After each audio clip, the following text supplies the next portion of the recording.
Welcome, everybody, to the show for January 27th, 2025. If I've said 2024, it wouldn't surprise me. This is Counterclipping show number 207, where we will be continuing the series on the best of GMT games. At least they're war games. I've left out a few because there's a aggressive list of things to go through this evening. Before we get started, let me remind everybody to please do thumbs up the video. Please do subscribe to the channel if you have not done so already. Big shout out to the patrons of Ardwulf's Lair, without whose support and encouragement it would not be possible to keep doing this, so thank you, patrons. And thanks also to our good friends at Noble Knight Games, which I believe we will have an update from the campaign next week, but not this week. So I have made some adjustments to the ticker, but my email address is still in there in case anybody needs to get a hold of me. That is probably the best way to do it, because I won't miss that, right? If you message me on BGG or something, I might miss it. So once again, thanks everybody for coming by tonight. We are clipping the Forgotten Battles. And I need to get started on this because it needs to be organized. I think the chances are pretty good of us playing this in late April. We are drinking Jack Daniel's Single Barrel Rye. Thank you. You are bottled at a healthy 47%. And I'm not the world's biggest fan of Jack Daniel's as a brand, but this stuff's pretty good. So I am a fan. So Super Chats and Super Stickers are up. If you would like to help contribute to the channel, that would be very helpful. Plus, it will get your comment highlighted. I'm guaranteed to eventually get to any Super Chat or Super Sticker note. So please do take advantage of that. I am throwing a link to the Ardwulf Lair Discord community in the chat. So anybody that's here tonight can just click on that. It'll open right up in Discord, at least if it works. And we can get you in there and get started contributing to that community, which is going pretty well, by the way. So we've got a bunch of GMT stuff to go through. I'm going to try and get through this project that I set myself up on without necessarily realizing it was going to be like a 10-part project. So we'll get through as much as we can this evening, and I'll make any adjustments to the titles and thumbnails as necessary. But we do have some additional news. So let me get started with that. All right, so the big news here is that I'm going to need to get a less ridiculous link to this, won't I? So, as some of you are probably already aware, Rodger MacGowan lost his home and home office studio in the Palisades fire that ravaged Los Angeles on January 10th. He and his family are okay, but they're living in a hotel and have basically lost everything. There is a GoFundMe. The news just broke about this a couple of days ago. I have thrown a link to that in the chat as well, so please do check that out. Share it around. I've already done a bunch of sharing, but if you find a corner of the internet that doesn't know about it yet, please do.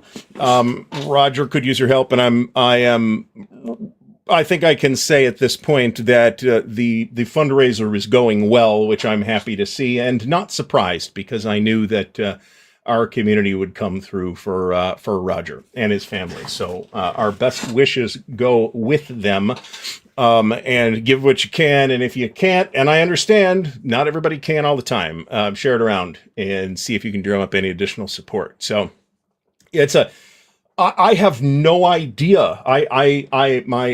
My empathy is, my empathy is there, but I have no idea what it would be like to just have everything lost. That is absolutely insane to me. So hopefully, we can set Rodger and his family up for as strong a recovery as can be hoped for in this kind of situation. I will probably bring this up again toward the end of the show, as well, in case, because I know not everybody is in here right at the first crack. Oops, how did we manage that? First crack of dawn. But we do have a GMT update to go through, so let's get started on that. We're getting right to it here. All right, so this is from January 23rd, so last week. As usual, I feel like Mr. Bad News here today, to be honest, but this is all news we've already covered. So, as usual, if you want to read the whole thing, go read the whole thing on GMT's website. I am going to hit the highlights. So, right up front, we have the loss of Alan Emmerich, which I think hit everybody completely by surprise. Gene here has some very kind words for Alan, and he and his energy will be missed in all corners of wargaming. Gene also mentions the deal with Rodger and his problem that he's got going on right now. So again, I threw a link in the chat, so check that out, if at all possible. Kindle version, Killer Angels is not a bad book. Largely, the movie Gettysburg is based on Killer Angels by Michael Shara. It's a pretty good. It's a novel. It's not a history, but as a novel, it is quite good. I don't know anything about any of the sequels written by either Michael Shara or his son. To get that out of the way, let me get the roll call here done before we get into that, because I missed it. All right, so let's say hello to Alistair Logie, Bayonet Brant from the Armchair Dragoons, even though he's already bailed. Bill Simoni, Chris Yap, Christoph de Klerk, David Imperato, David Zell, Fidelis, the legend himself, Fucko, was here. James Whitmer, Jeff Anderson, Carl Crater from the Wargame Boot Camp, Joe Okabayashi, Frank Davis is in the house. Frank, thanks for stopping by.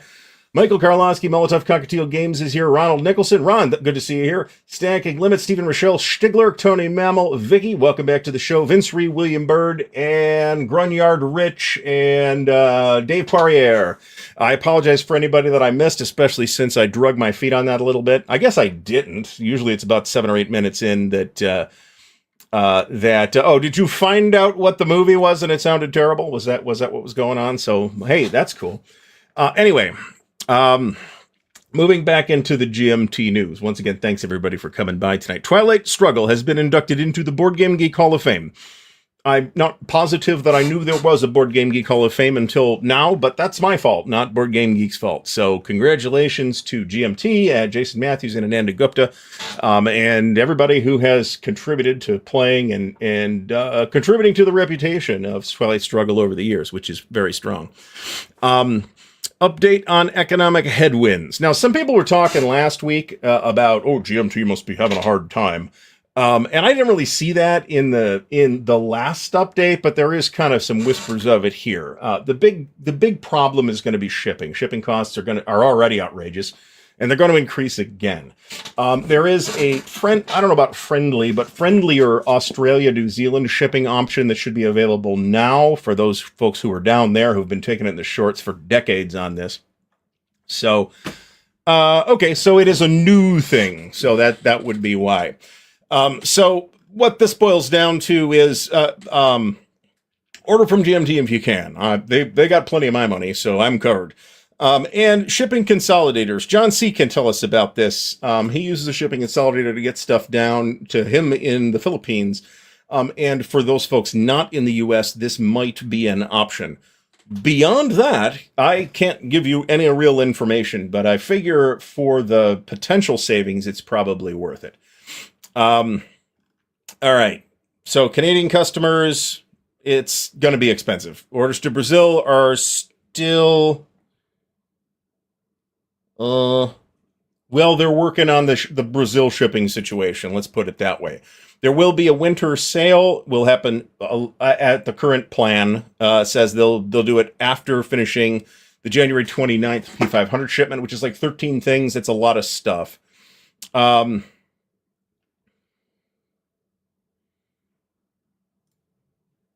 right, let's see. Anyway, all right, and this will not be tied. This winter sale will not be tied to previous purchases, so it'll just be for everybody. They don't say what the discount will be. There's a couple things I could get from GMT that I somehow skipped over the past year or so.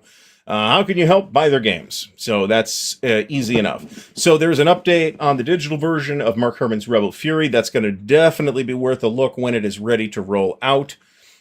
And we've got a teach and play of Microverse. If anybody is interested in seeing this, that's going to be on the Tony's Board Life channel. I think it's already up at this point, since this is several days ago. So if you want to see what Microverse is all about, I keep wanting to call it Microscope or Microscape, because there are games called Microscope and Microscape.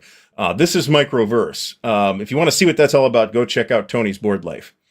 Yeah, I would recommend, I always do this. I put anything that's coming up on Steam that I'm interested in on the wish list. And that way I get a notification if it goes on sale or is released or something like that. We've got a teach and play of Mark Herman and David Doctor's Defiance. This is already up as well. This is over on Mo's channel, so go check that out if you are interested in that. I mean, they've got the stuff. I don't know what their shipping situation looks like. It does seem like it's coming out fairly slowly, but I have some level of confidence that Lock and Load will get everything out. It just might take them longer than anybody wanted. So, teaching videos for Jest of Robin Hood, from, looks like, Heavy Cardboard, maybe not. Watch It Played, not Heavy Cardboard. Are these both from Watch It Played? Yeah, apparently they are. Okay. 1989 Dawn of Freedom is now on Rally the Troops. I have never played anything on Rally the Troops. I hear it's good. I have played 1989 and I did not like it, but I am in a minority on that. So there you go. All right, so what's charging and shipping? We'll talk about all this when we get to the charging and shipping section at the bottom. All right, we've got GMT Talk, their podcast. You can watch it on YouTube as well. There's links to all this stuff, including interviews with Ted Racer and Mark Herman and Ben Hull and a bunch of other people. So that is worth your time. Not there yet. Ermine just showed up, so it's doing. In fact, I have already gotten the message that says Ermine has made the cut. Ermine, I forget. So, all right. So we've got the box back. Let me zoom out a little bit to show this off. We have the box back for Barbarossa Army Group North 2nd Edition. We'll have some news about that downstairs here as well, so keep your eyes on this. Anybody interested in playtesting? There's a contact the team members for the game you're interested in at the links below. That's all in the update.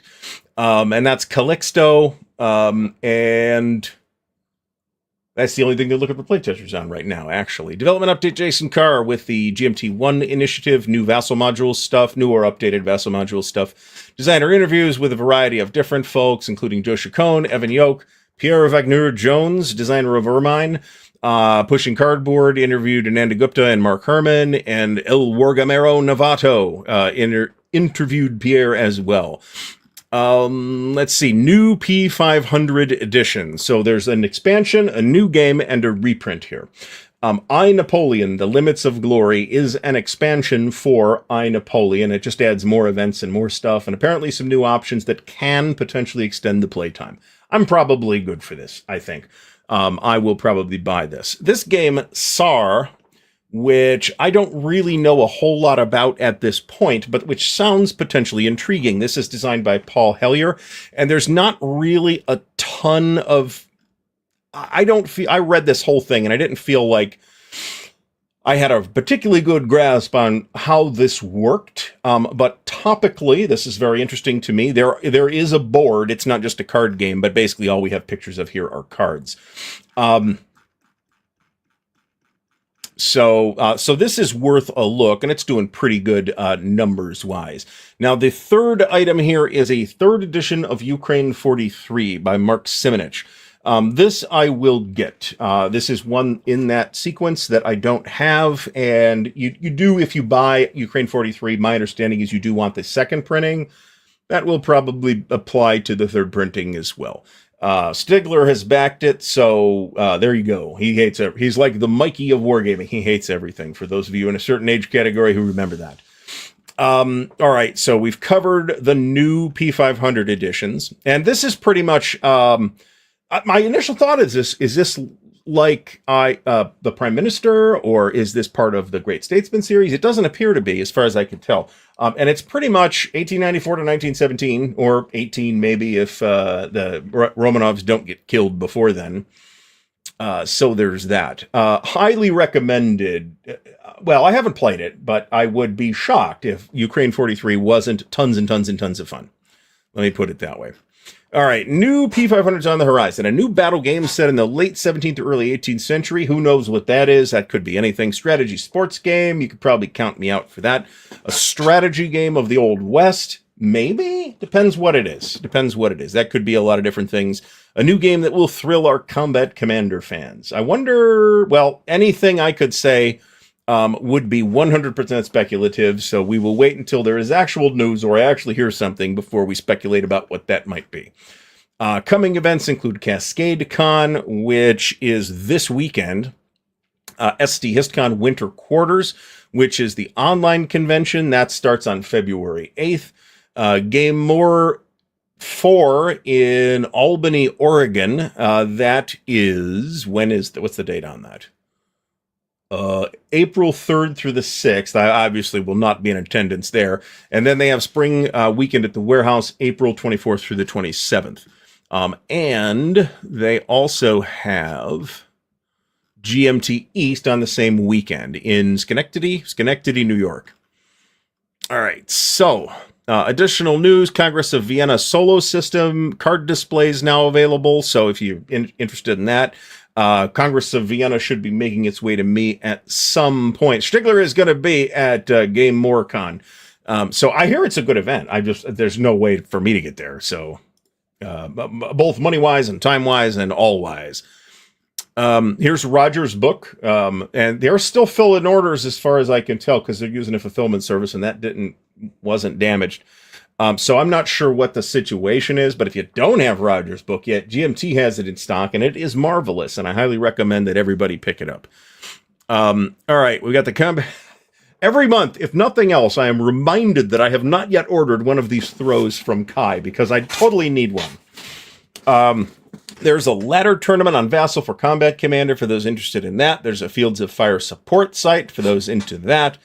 And a variety of other things here. Here's Fred's preview with the designer of Ermine, something like that.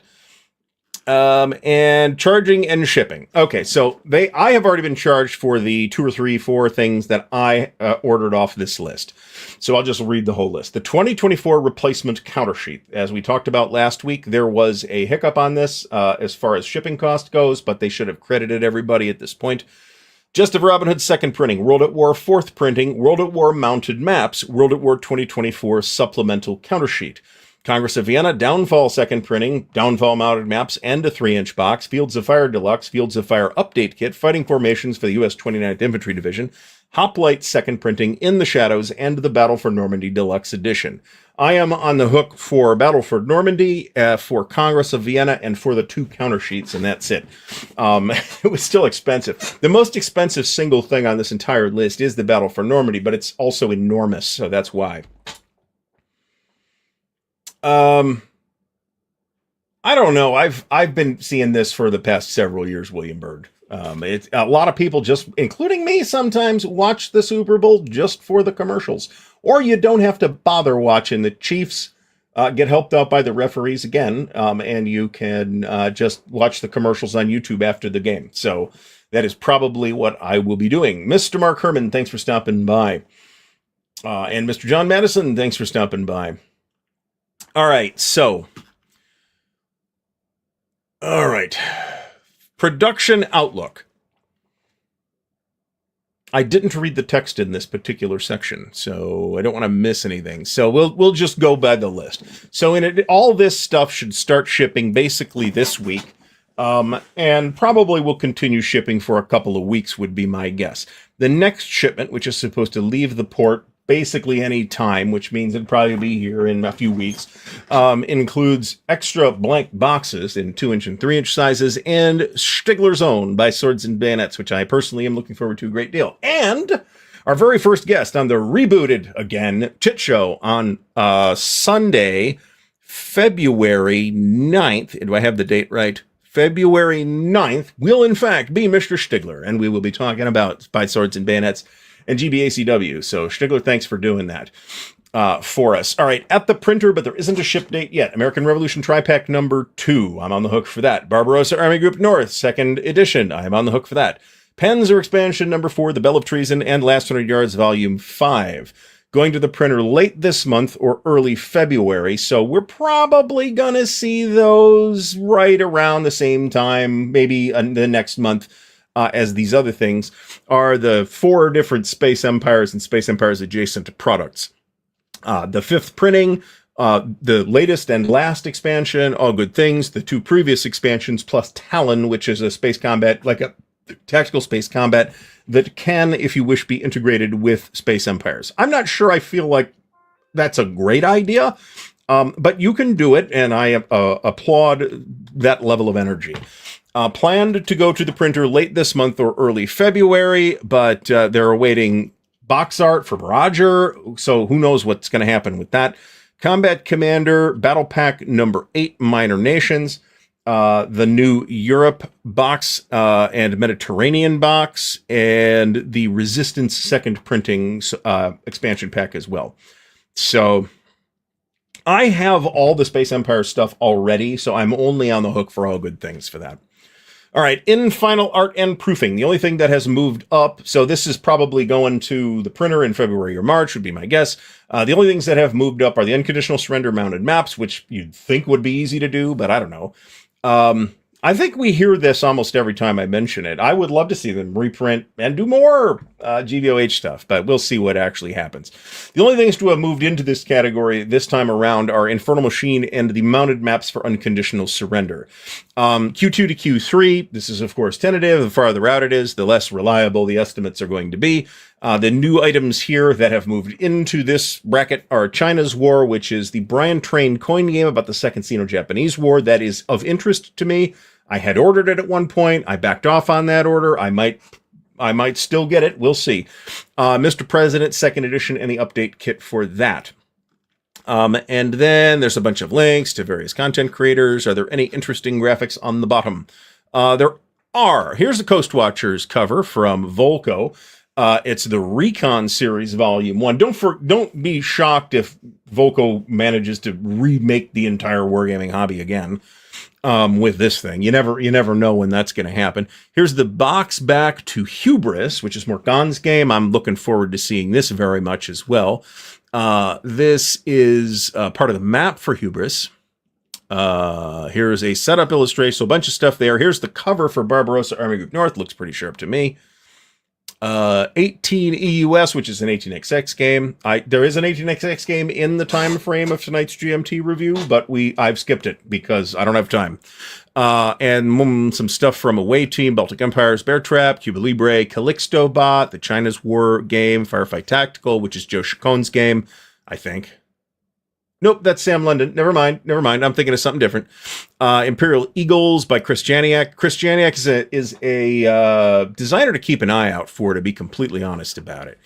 He's done some pretty interesting designs over the years. I don't have a lot of them, but in fact, I'm not sure there are a lot of them, but a couple of the things that he has done, I have appreciated. So let me put it that way.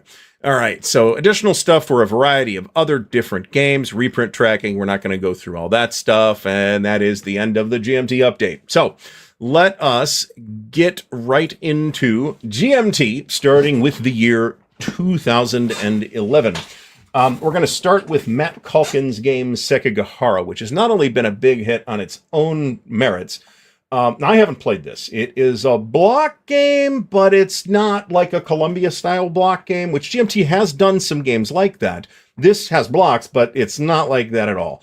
Not only has this been very successful on its own, but it has also inspired other designers to adapt similar mechanics to other periods. The one that I have, and there's, I think, at least another one at least, coming down the pipeline at some point.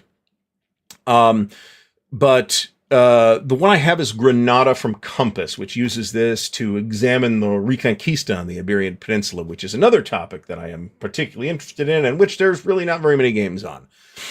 So that was something that I made sure to grab at the time. Very highly regarded. I believe this has gone through several printings at least. I'm not going to try and figure that out from the Board Game Geek page, however. Also, I am not 100% sure that this is currently in print, but if it isn't, this will get reprinted. I am highly confident. Yeah, this is called Granada, and it is Compass. I forget who the designer was. Pedro Iñaki Martinez? I might be misremembering that. Let's look at that. Do I have it? Nope. The problem is, it's hard to spell. So, Jose Antonio Rivero, and it's a sharp-looking game using basically a similar mechanism as Sekigahara. There's at least one other one, but I don't remember the details. Although I learned about it at Compass Expo, so you may have learned about it there too.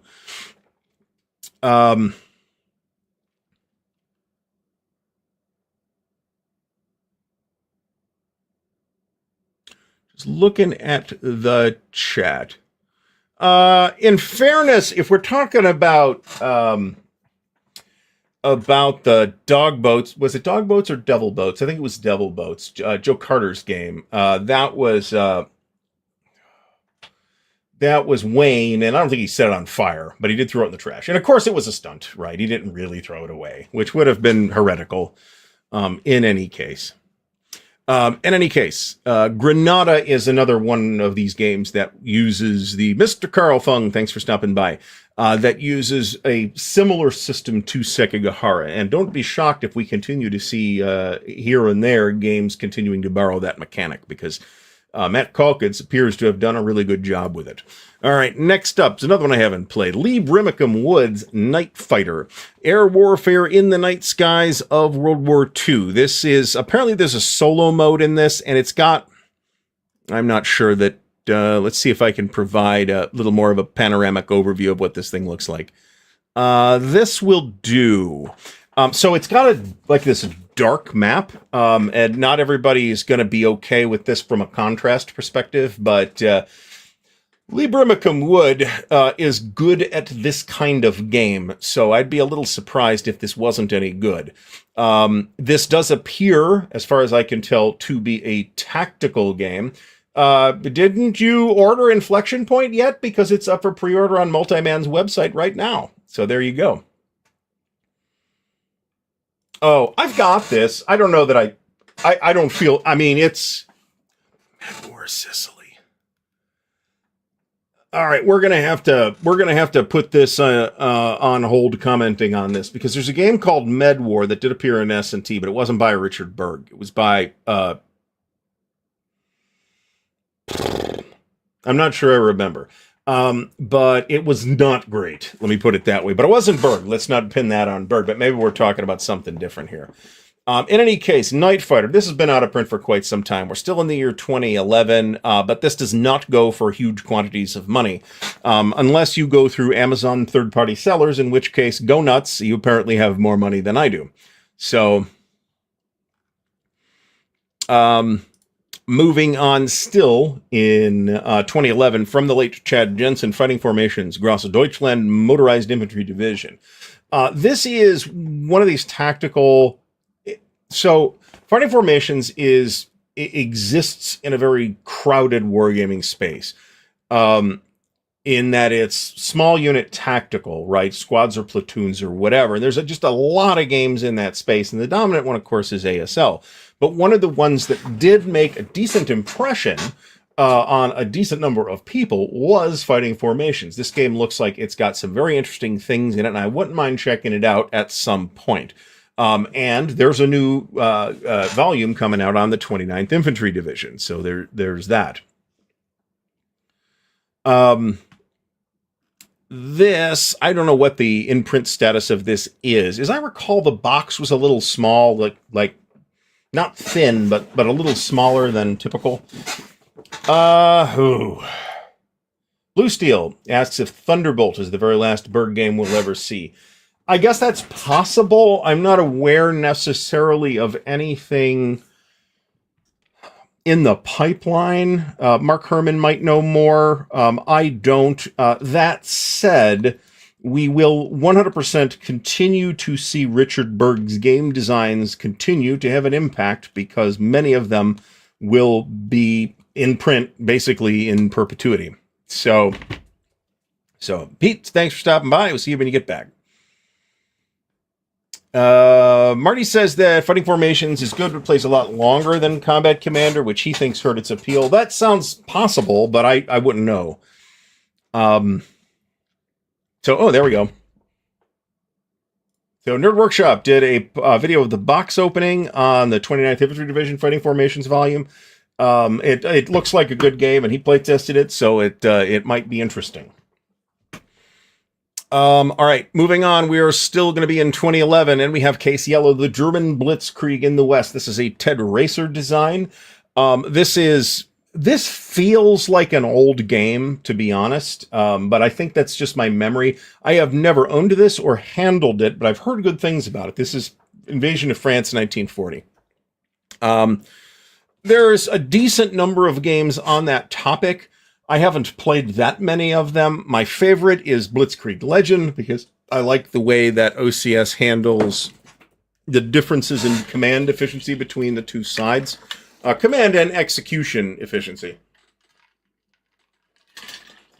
So, Mark says that Thunderbolt will be the last new title, which is unfortunate, but, you know, Richard Berg's not with us anymore, unfortunately. So we will just have to continue talking about the late, great Richard Berg and so many good game designs, you know? So, all right, Case Yellow is supposed to be pretty good. You can see that it goes a little higher than a couple of the other things that we've looked at, but not crazy high. It's also a sharp-looking game, in my opinion.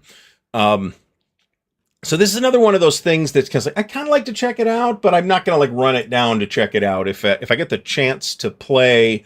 if I get the chance to play it someday, I will 100% do that. Or if it happens to come my way in a collection or something like that, there's always that possibility. Next up is, speaking of Richard Berg, we have Infidel. This is, I think, the second volume in the Men of Iron series. This is Crusades Battles. If you have the Men of Iron tri-pack, you've got this content already by itself. And that is, if you're interested in this, and I like this system. I think it's clean play. You may have the vibe that because it's a Richard Berg thing, it's probably overcomplicated and loaded with Chrome and stuff like that. And this really is not. This plays very cleanly, very tidily. I like this game system quite a bit. And I don't... personally feel like I need anything much more complicated than this for medieval tactical or grand tactical or whatever we're calling it. This has 6 battles in it: Dorylaeum, Antioch, Ascalon, Haran, Montgisard, and Arsuf. Arsuf is kind of the big classic Crusades battle that more people have heard of. That's Richard the Lionhearted versus Saladin. So it's a pretty interesting battle. These prices are not super duper high, but I would imagine that a lot of that is because it's probably just better to get this in the tri-pack now, right? So this also pleases me, Stigler, just to get that out there. And like I said, we will continue to see... Richard Berg's name is not going to be forgotten by the wargaming community or industry or whatever we turn into anytime soon. He had a tremendous impact, and will continue to have a tremendous impact in a variety of different respects. So, it is not so, as Mark McNair says, I am also an admirer of Richard Berg and his work. Well, of his work. I never met the guy. So I can't really speak to him. I may have interacted with him tangentially on Facebook very briefly at one point, but neither of us would remember that. And he's not with us anymore. So I don't believe I had anything other than the most incidental contact with him. But many years prior to that, I was admiring his designs. That's not to say that every game that he did was good. He did a lot of he performed a lot of experiments in wargame design, let me put it that way, and not all of them worked out. Over Chrome is a complaint that one can make about Richard Berg's designs. And I think there's a good deal of accuracy to that statement, but don't let that make you think that every single Richard Berg game is monstrously complicated or unplayable, because that's not true. And again, Men of Iron, right, is a great example. And this is the specific volume that made me interested in Men of Iron in the first place, because I am specifically interested in the Crusades. And Berg did another really good game, which I believe we've already covered, Onward Christian Soldiers, which is an anachronistic title. But Berg had an unusual taste in titles, let me put it that way. And the game is good. So there's that. Alistair points out that Ermine continues the 5/8-inch counter trend for Men of Iron started with the Norman Conquest, which is great. All right, next up is another Rick Young design. Last week we talked about Fast Action Battles of the Bulge. This is Fast Action Battles Sicily. This is the one that I had. And this game looks like it's got potential. The trouble with it is it's a block game in a pretty traditional block game sense, with blocks with hidden information. Very careful, very unsuited to solitaire play. Let me put it that way. So there you go. Do not invoke the Berg, I suppose. But there you go.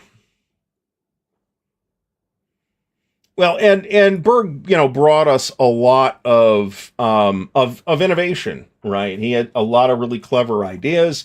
He did a lot of games. Not every game features an earth-shaking new mechanism, but. All right, so Fast Action Battle Sicily. This entire series was with GMT. There was I think 2 other games in the series on P500 that got dropped from P500. I would like to see and sort of rearranged into different non-block games, which are still there. Blue Steel, I'll let you know. Check back with me in about 2035. So. I agree. I'm a big fan of GBOH. So I would like to try this. I had this at one point, and I got rid of it because I didn't think I was going to play it because it's unsoloable. That's less of an impediment now, so I do kind of regret getting rid of it. But I have plenty of other Sicily games too, so there's that. All right, so moving on is another soon-to-be ex-GMT game, Carl Parady's No Retreat, the Russian Front. This is a game that a lot of people like. It is relatively compact. It is, I think the playtime is longer than I would like it to be for the kind of game that it is, but it absolutely can be played in one sitting. I bounced off of it. And I think the fact of the matter with that is that I was just trying to figure it out on my own, and it's kind of a hard system to figure out on your own. I had somebody to work through it with. I think I might have enjoyed this quite a bit more than I did. I believe I no longer have this in my library. So I will observe that the Internet Movie Database is in on the joke on this because the rating for Spinal Tap goes to 11, which is kind of awesome. So anyway, No Retreat, the Russian Front has had a lot of people say that they liked it. There's quite a bit of YouTube video if you want to see how it works. So you can 100% learn this game. I just was not positioned to back at the time that I had it, and I don't anymore. And I have plenty of other stuff on my plate at the moment. Now, the entire series has departed GMT, and Carl is going to try and find publication options elsewhere. I don't know how long it'll take. I am reasonably confident that will, in fact, happen, and that we have not seen the end of these games. After all, when Victory Point Games lost them, however that worked, I have no idea. GMT picked them up. So I've had 3 of these at one point: Russian Front, France and Poland, and Italian Front. And it was actually Italian Front that I was the most interested in, because there's not many games covering that entire campaign. And I just feel like it, I feel like it had a lot to offer, and I fooled with it, and I felt like I couldn't figure it out. So there's that. But that's down the line quite a bit. Now, this is the new cover, but this is Jim Crone's Space Empires 4X. I really like this cover, by the way. So this is exactly what it sounds like. In case we don't know, 4X is expand, explore, exploit, and exterminate. So you have kind of these 4 different gameplay dimensions. The term first arises in the context of computer games. And the person that came up with the term was, in fact, Alan Emmerich. We have to say the late Alan Emmerich. So there's that, which I not happy about. But Space Empires 4X is a Space 4X game, right? If you've enjoyed things like Mass of Orion, which Alan Emmerich worked on, or more recently Galactic Civilizations or Sins of a Solar Empire or any of that stuff, then chances are you might like this kind of thing. There's some degree of bookkeeping, but I think that this game has a substantially less bookkeeping than Stellar Conquest, which was from Avalon, was originally from Metagaming, was re-released by Avalon Hill. And I loved that game at the time, even though there was a certain sort of keeping track at the bowling alley of the points type of angle to it. This is less like that.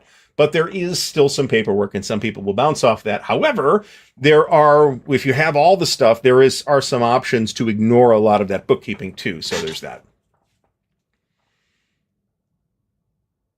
All right. I gotta tell you, so there's Dog Boats and Devil Boats, and I think Devil Boats was the first one.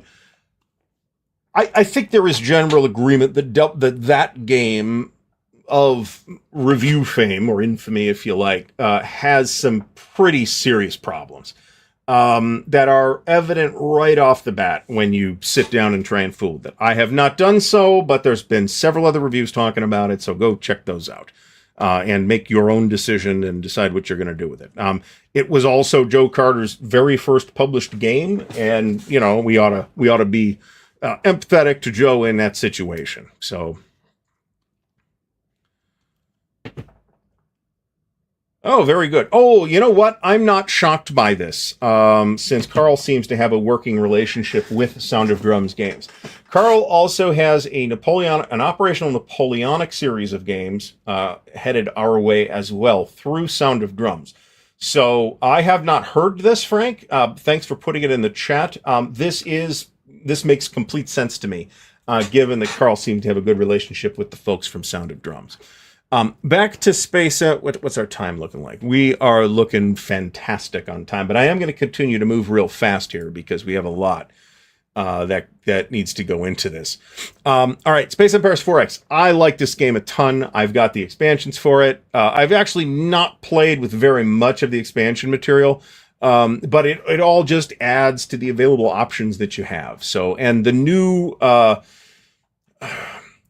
it will be nice to have all the consolidated rule books and consolidated scenario books and all that stuff in All Good Things. Those should appear in All Good Things. And I want to say that the new printing, which is coming, is going to come in a 4-inch box, which is good because it's very difficult to fit all this stuff, even without a third expansion, into into even a 3-inch box, let alone the 2-inch box that it originally came in. Carl, thanks for stopping by. We'll catch you later. Stacking Limit says it's the best 4X game he's ever played. Oh, I'm not positive I think that's true, but I would have to think about it harder because a lot of the 4X games I've played, particularly the Space 4X games, have been video games and not board games. I think of the Space 4X board games, there's a whole bunch of caveats to this. Twilight Imperium. I don't consider Twilight Imperium a 4X game because it doesn't have all 4 X's. There is really... Now, I haven't played the latest one either. Maybe they've expanded on the exploration angle in Twilight Imperium 4th edition, but I haven't played that. And it is really not much of it there in the previous editions. Hexy, thanks for stopping by. So I like this game a ton. If you're into Space 4X, you should definitely give it a look. And I believe there's a fair amount of video on YouTube about it. All right, we have moved on to 2012 and 1989 Dawn of Freedom, designed by Jason Matthews and Ted Torgerson. This is what it sounds like. It is Eastern Europe in 1989, and communism is falling apart. That is basically the story of this game. Now, interestingly, this is a topic that I was alive when this all happened, and in fact was in high school when this all happened. So I was not completely blind to it at the time. I have, as previously noted, I have played this game. I am not saying that Twilight Imperium is not fun. I'm saying it's not a 4X game because it doesn't have all 4 X's. That is a different statement entirely. Yeah, I'm going to work on some kind of 3D printed solution for this, I think. There are 3D printed storage solutions for Space Empires 4X on Thingiverse. So nobody's going to be waiting for me on that. I am somehow bleeding. I don't know why. It is not serious. If I pass out, you'll know why. I have not played Eclipse yet. I have the second edition of it. It looks very intriguing. but I have not yet played it and probably won't be getting to it all that soon, to be blunt. But I do have the new edition of it, and I don't have the new edition of Twilight Imperium. All right, so 1989, The Dawn of Freedom. A lot of people do like this game. I know the guys from the Players Aid like this game. I don't like this game. I did not have a good time playing this. Would I try it again? Yes, because I use the 3 strikes rule. But I'm not going to run out and buy it to try to do that. If I am in a situation where there's an opportunity to try this again, I might well do that. Mechanically and structurally, it is quite similar to Twilight Imperium. Twilight Struggle. It is not at all similar to Twilight Imperium. So, and I agree with this too. There's a lot of really solid games in this general period, but that was true last time and the time before that too, and it'll be true next time. So GMT does a lot of games, and they do a lot of good games. iOS is basically I'm out the door, so can't deal with that. But if it is Android, then that's something I would consider, actually. All right, so 1999 Dawn of Freedom. This has been reprinted at least once, and I think it is, in fact, just once. This was going for decent change at one point. Not $1 million, but it was going for markup prices, right, when it was out of print. And then it was reprinted last year or the year before. So you might still be able to get this from GMT. Like I said, a lot of people like this game. My opinion is a minority opinion. So moving on. Another Lee Birmingham Wood Air game, Bomber Command. This is another one that I'd be very surprised if this isn't fun, or good, or both. And it's a pretty intriguing looking game. And if I manage to get to play it, I will be delighted. I just don't have it at the moment. And it's another very dark map, which again, depending on what the counters look like, but in this case, at least the counters are pretty brightly colored.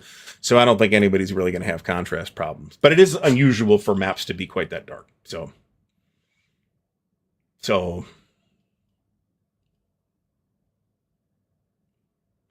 well, this is true, but it also means it's got 1 strike on it already. It means I'm not going out of my way to try to play it.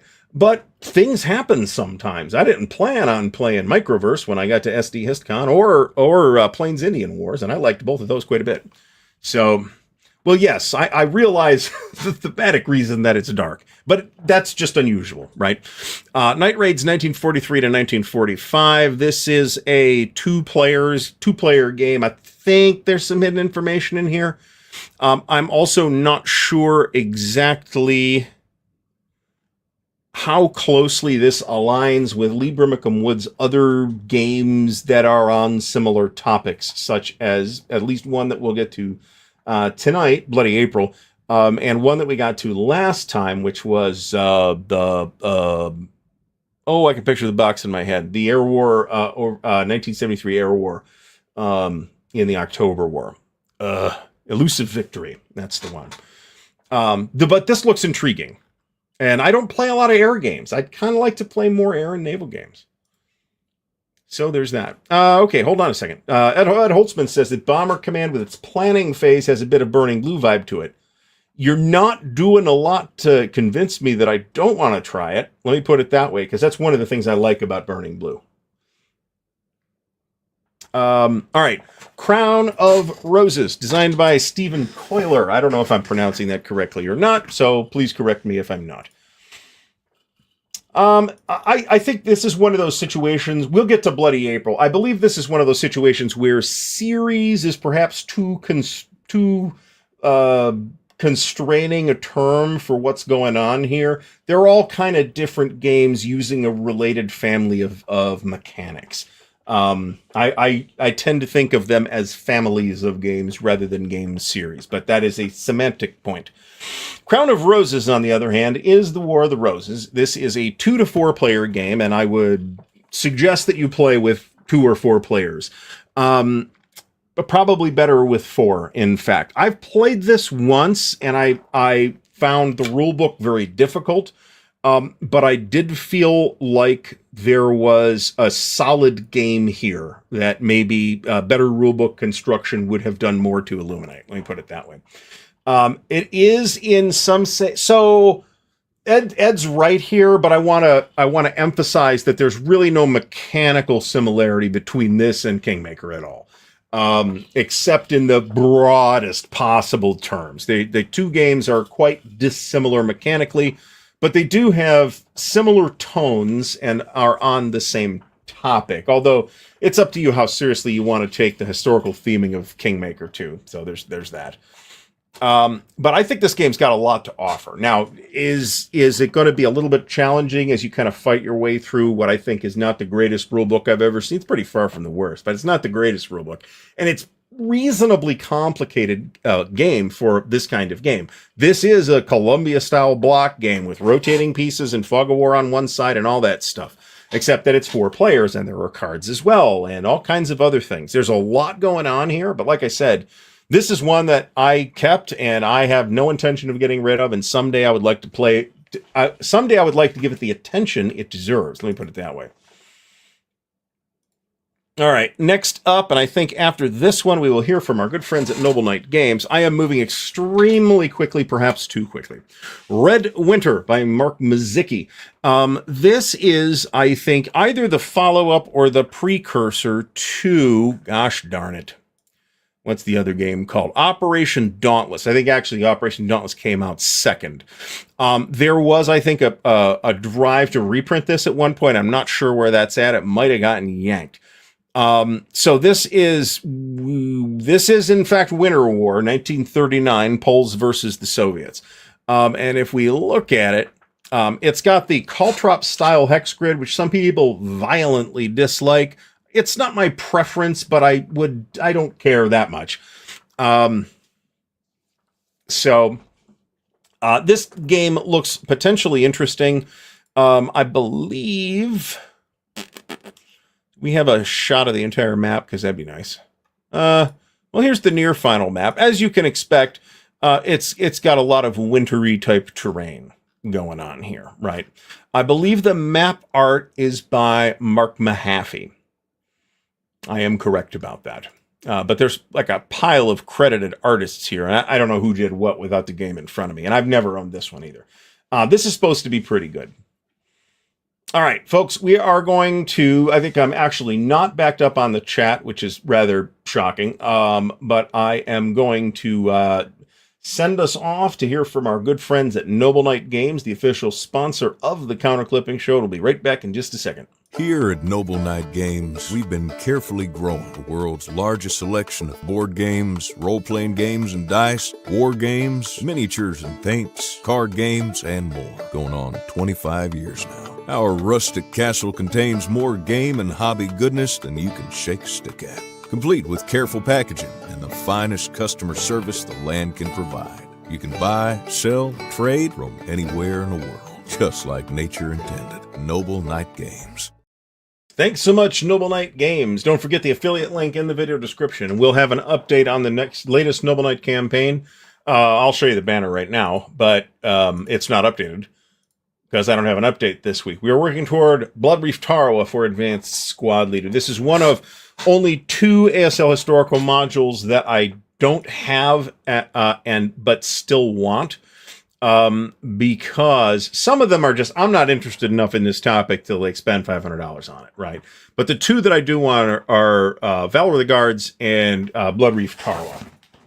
Because if Multiman would like to do, and hey, if anybody's there for Multiman still, any ASL product that you guys want to release that takes place in Stalingrad, I'm probably going to buy it. So there's that. All right, so next up is, let me pull that down. Next up is Virgin Queen by Ed Beach, designer of Here I Stand, and a very mechanically and thematically similar game to Here I Stand. Like Here I Stand, it is really at its best with a full complement of players, which in this case is 6. I think for me at least, the gameplay of Virgin Queen is a little less engaging than the gameplay. I shouldn't put it that way, because mechanically they're very similar games.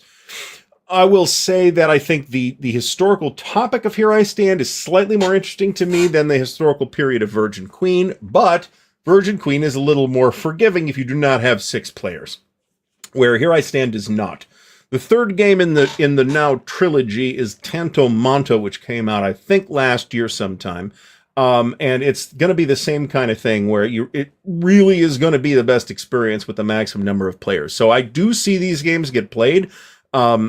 Usually it's at conventions though. So, I own and have played Here I Stand. I do not own, but have played Virgin Queen, and I neither own nor have played Tanto Monta. So let me put it that way.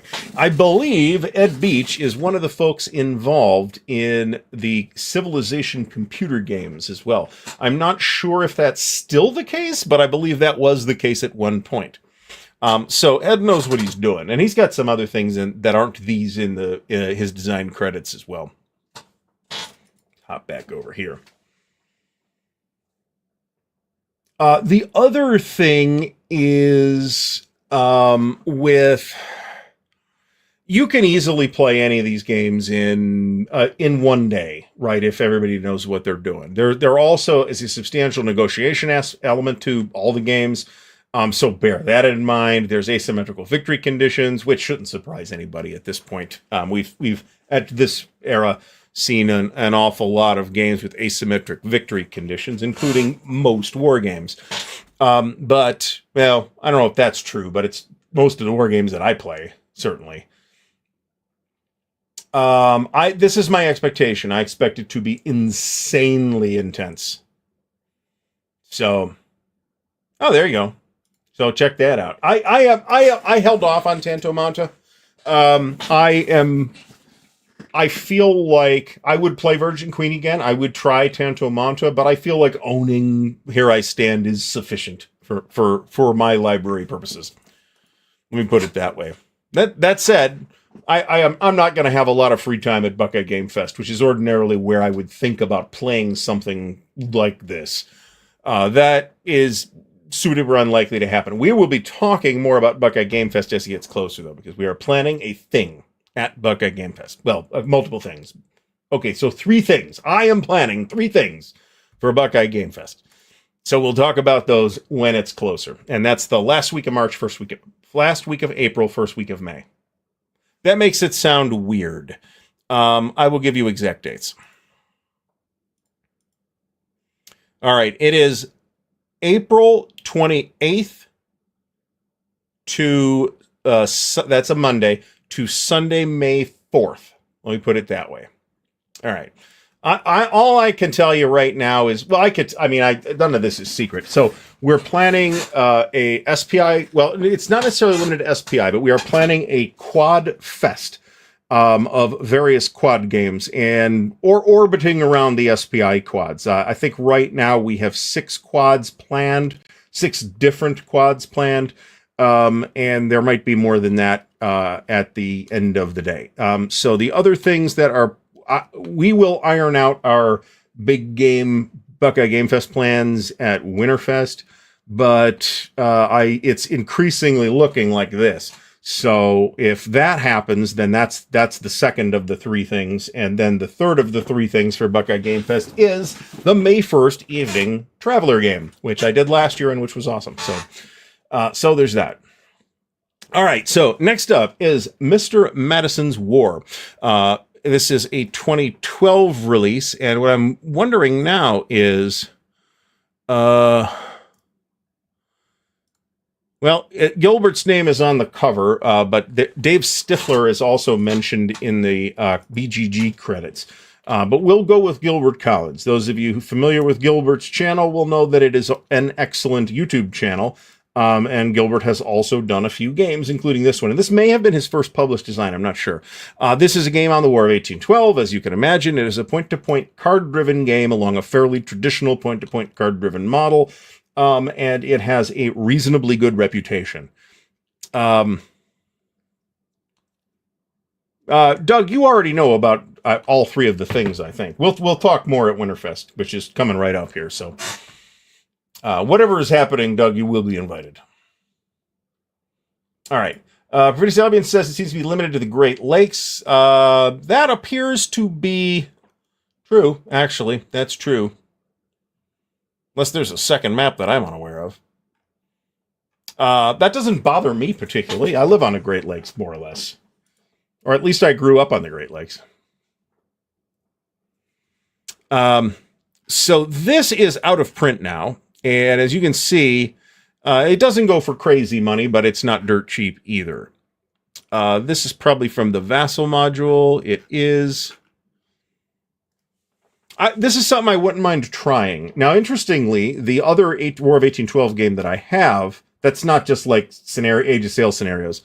Oh, this makes complete sense, of course. Given that Gilbert is, in fact, Canadian. So that does make a lot of sense. And that's a big part of the reason why I picked up War for America, actually, because Gilbert's Canadian, and I thought it would be very interesting to see a Canadian perspective on the American Revolutionary War. So if anybody wants to do stuff like that, go right from the perspective. Somebody at at WBC last year had a prototype of a Revolutionary War game from the perspective of the French, which I thought was also super interesting. And I guess from the perspective of the French, the historical result is that they lost. The Americans won, but the French lost. That was a disastrous affair for the French in the long term. So there's that. Amateurs to Arms, I have seen and I have heard people talk about in very approving terms. However, the map is ugly. So that is in my way of jumping on it. That's not to say that I think the game is therefore bad or that I wouldn't play it. Just that it lowers my interest level when I look it up on BGG and see that map. So I was actually just about to say this. The Compass game, 1812. This is Ken Ruppel's game, War on the Great Lakes Frontier. Interestingly, doesn't. It also covers a Great Lakes-centric, but it's more obvious that it's doing that when you look at the box cover in this particular case. But it actually has a very similar scope to this, except that it's a hex map instead of point-to-point. But it's kind of a hex map that has some similarities with point-to-point movement, and you'll know what I'm talking about if you've seen that map. At some point, it did not make the top 10 list this year, but at some point, 1812 War on the Great Lakes Frontier is definitely something that I intend to play. So Mark says that Amateurs to Arms is great, which I certainly believe, but he likes the map, and I don't. I mean, would I get used to it? Could I grow to like it? Possibly, right? But it's just kind of, it's like we've kind of pasted over our wargame map on top of this period map, and it's very difficult to make that look good at the end of the day. So there's that. Now, hey, that's great. Good for you. Like I said, it wouldn't stop me from playing the game, but it might stop me from buying the game, and, buying it's half the battle, right? All right, so closing up shop on Mr. Madison's War. Next, we have Next War Korea. Now, the way this is credited is interesting, and I'm not looking it up, even though I could go pull it off the shelf. So, in the relatively early days of GMT, there was a Gene Billingsley designed game called Crisis Korea 1995. And out of that, Mitch Land has constructed this Next War series from GMT, which I think is now running to 5 volumes or maybe 6 volumes. Tony from Tony's Board Life. I gave you a plug earlier. Go check out Tony's Teach and Play for Microverse. And John C. from the sunny Philippines. We were worried about you, John. All right. William Aaron says that War for America does include the 13 colonies. Yes, this is true. This is true. And the Caribbean, though, which a lot of American design games on the topic ignore, or abstract out into a box or a card or something like that. There's nothing wrong with that. Don't get me wrong. But it's interesting to see somebody do something different. All right. So Next War Korea, Mitch Land brings this out of Crisis Korea 1995. And this is the genesis of the current Next War series, which if we look at Miss GMT Next War, we'll look at that in a second. There's expansions for this stuff too. So this is, Here's the maps. It's a nice looking map. This is all these are generally very nice looking games. This is a 2-map game. It is a Second Korean War, basically, with a lot of intervention by other non-Korean peninsula powers. Let me put it that way. I have not played this iteration of the series, and in fact, I have not played nearly as much of the series as I would like to. The only part of the series I've played is one of the short scenarios, the basic scenarios in Next War India-Pakistan, which is usually said to be the easiest entry point to this series because there's not as much air and there's no naval, and it's basically just a land war with a lot of not awesome terrain to be maneuvering in. I do feel like the soul of the series, from what I can tell, is not in the basic game, but the advanced game. I think you really do want the expanded air system and expanded naval stuff and expanded logistics and all that other stuff. There's a bunch of different hypothetical scenarios leading into this. As I recall, I'm not sure how many scenarios that is, but there's a couple of different ways you can vary the starting situation. If you are interested in near future conflict type topics, that isn't like near past type hypothetical conflict topics like NATO versus Warsaw Pact, this is the standard bearer for that topic nowadays, as far as I could tell. So, but I haven't played this one. I haven't played Taiwan. Like I said, the only one I've played is India-Pakistan. Poland looks pretty interesting too. And I don't have Next War Iran. When GMT has their sale, I might buy Next War Iran, depending on what the money situation looks like at the time. All right. Next War series consists of a pile of expansions. Collapse 2013. I don't know what that is. India, Pakistan, Iran, which is the latest one, Korea, Poland, Taiwan, and Vietnam. I have all of those except for Iran. What is this? Scenario included in T3I-27. I don't know why BGG needs to list that stuff. But there are, in addition to that, there are 3 supplements that like add optional rules for the entire series. I believe, last I checked this, you could go download all that material from the Next War series website, which Mitch runs, and not buy the supplements, but I bought all the supplements. So there's that. Well, everybody here, with the possible exception of North Korea, was a nuclear state, even at the time. So John C., the only one he's played is Next War Taiwan. So the game, I would say on GMT's 1 to 9 complexity rating, I would say that the basic game is probably a 5. It's not extraordinarily difficult or easy either way. It's not rules light, really, but it's pretty straightforward. On the other hand, the advanced game tends to float in that higher end of the range, 7, maybe even 8, depending on exactly which game in the series we're talking about. So it is a pretty complicated game. It is a bit of a project to play like the whole thing with the advanced rules. But I really, really would suggest playing with the advanced rules, unless you have a reason not to. In which case, maybe you look at a different series that brings in some of that material in a lighter way. Let me put it that way. And we had Modern War Magazine for a long time. They did a lot of near future hypothetical games. So, all right. Oh, there you go. Justigart's playing it this week. Everything in the kitchen sink thrown in from the supplements. That's going to be awesome. Actually, can't wait to see. I hope you do video on that, by the way. Even if it's just a talk about it after the fact type of video, I would 100% watch that. All right. Hexy has Vietnam, but afraid to break it out. Not big on air and naval.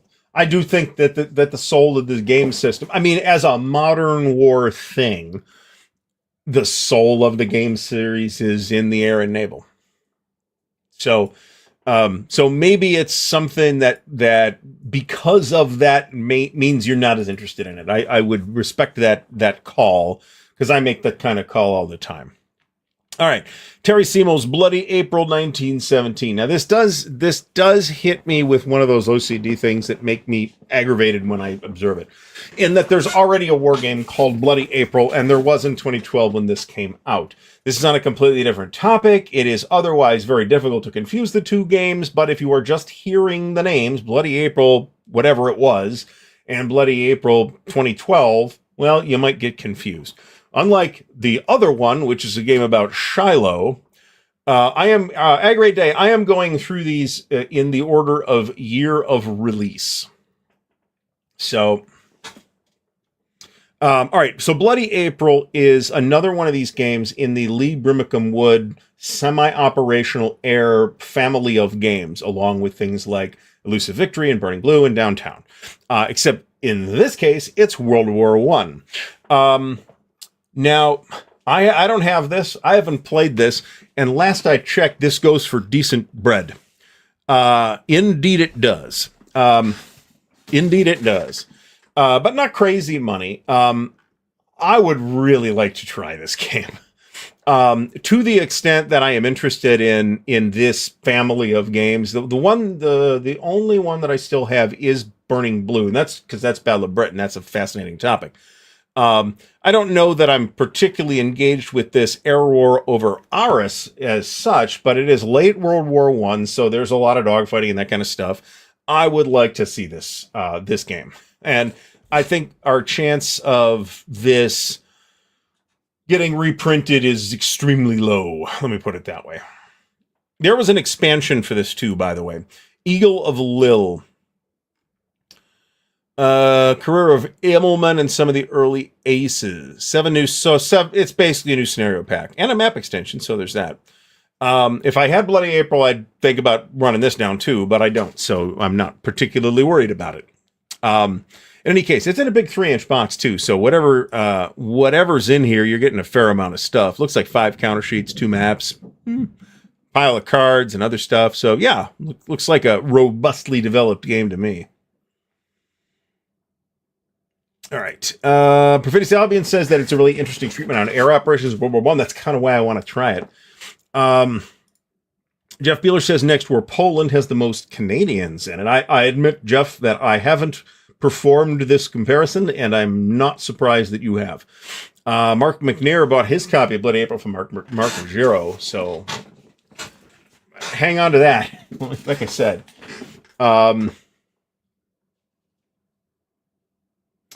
Yes, but the John C. is right about Dead of Winter in this respect, but again, the GBACW game came out long before the other zombie thing. Remember that was originally published by Simulations Design, as I recall, or I don't know if we're calling that self-published by Richard Berger or not, but it was one of those games that originally came out in the period between SPI/TSR GBACW and GMT GCACW. So...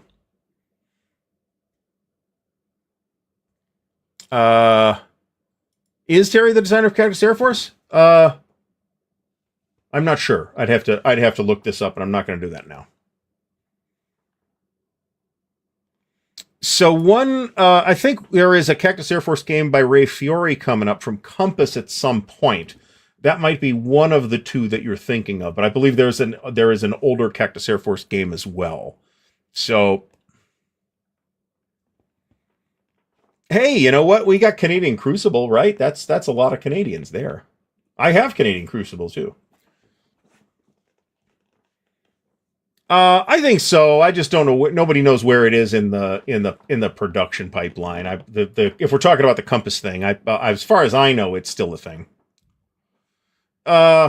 This is incredibly unlikely to happen because it would be expensive litigation that nobody in this hobby can afford.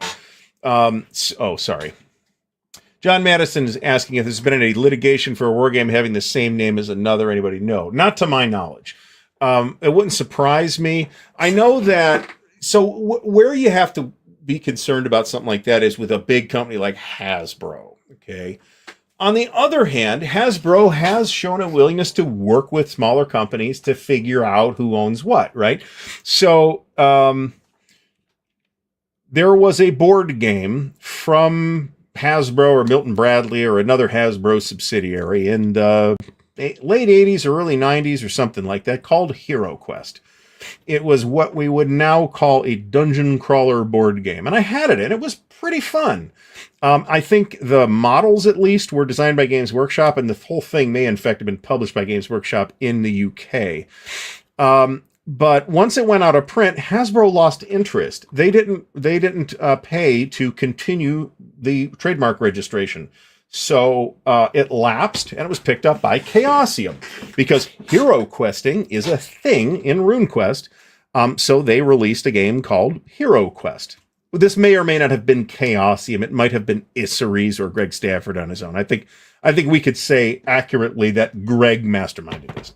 So after a while, Chaosium/Greg managed to get all the RuneQuest and Glorantha stuff back into one house again in Chaosium. And at that point, they didn't really have a use for the Hero Quest name, because they were not the publishers of that in the first place. So they worked with Hasbro. Hasbro ended up with that particular trademark.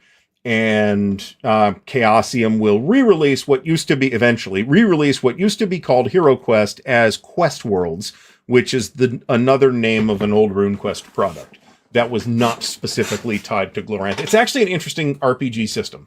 All right. So let's see here.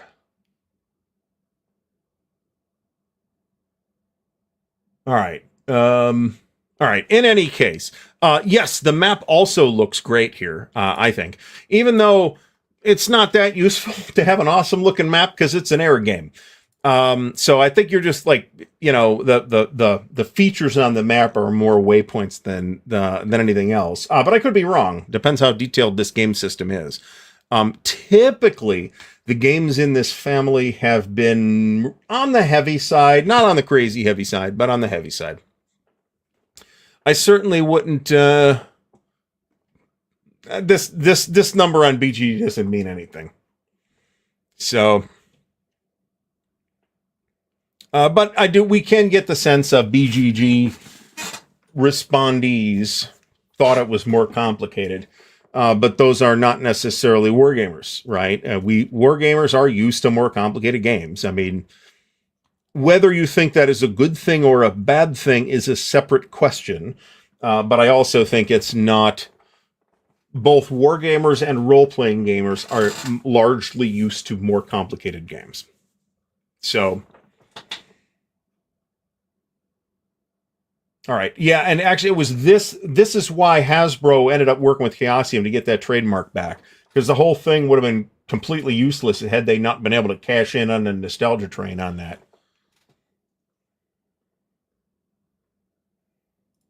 J.D. Webster's another superstar air game designer, I would say. But I think those games are more tactical and less operational than Lee Brimacombe Wood's games tend to be. And we're including Terry Simo's game, Bloody April, in that grouping as well for the purposes of that statement. Panzer 2012 was re-released by GMT. Now, this had originally been published by Yaquinto. It had gone through the hands of Excalibur Games at one point. And if you want to hear more about the sort of genesis and evolution of this game system, do check out our Chit Show interview with the designer James Day, who is a swell guy and a great interview at that. And I think we actually asked a lot of good questions there. Let me put it that way. This does feel like a long time ago. It's 13 years ago now. At this point, this is the original reprint. There have been, I don't know how many expansions, but there have been a bunch of expansions, plus a redo of MBT as well. So originally, back in the day, when Yaquinto was publishing these things, and I can't recommend highly enough that you go watch our Chit Show interview with James Day. There was a whole bunch of stuff in there about S. Craig Taylor and other, because he was an integral part of the Yaquinto operation at the time. And other things that I really had no previous insight on. That interview, I was very happy with that interview. Let me put it that way.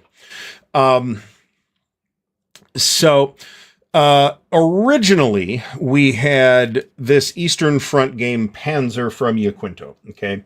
And then there was an expansion for that armor, which gave you the West Front, and another expansion, 88, which gave you North Africa. At this point, all of that material has been redone in the new generation of Panzer, which is decently, quite different from the original game. If you are more into, let me put it this way.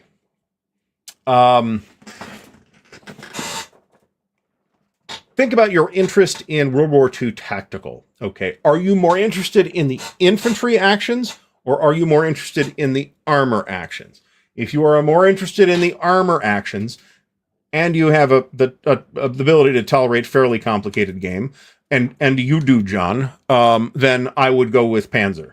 If you are more interested in the infantry actions, then I would go with probably ASL, but there are a bunch of viable ASL alternatives, and any given individual might prefer one of those.